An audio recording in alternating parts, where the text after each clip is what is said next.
Capacity management. Capacity is the maximum rate of output of a process or system. Capacity is in our daily life.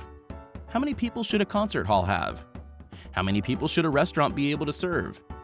How many batteries should a plant be able to produce? Design capacity. Theoretical maximum output in a given period under ideal conditions. Project engineer design machine to run at 200 parts per minute. Effective capacity. Output expected by the company under current operations constraints. For example, different product mix as was initially designed, some capacity cushions. Capacity available is affected by work content change, product mix change, equipment change, speed or pace at which the work is done. Measure. Utilization equals real production over design capacity. Efficiency equals real production over effective capacity. Efficiency is the main driver for the operations director. Number of capacity and strategy. 1. Add capacity to go-ahead demand.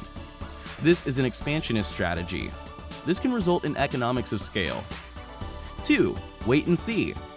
This is a conservative strategy. It follows demand and expands in smaller increments. Some risk is what we perhaps can be unable to respond to high demand. Management should choose between these two strategies or another in between.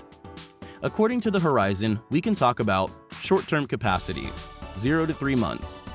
Our main drivers for capacity management are planning jobs, planning people, schedule machines. Medium-term capacity, 3 to 12 months. Our main drivers are subcontract operations, add manpower, increase or use stocks, add shifts, add equipment.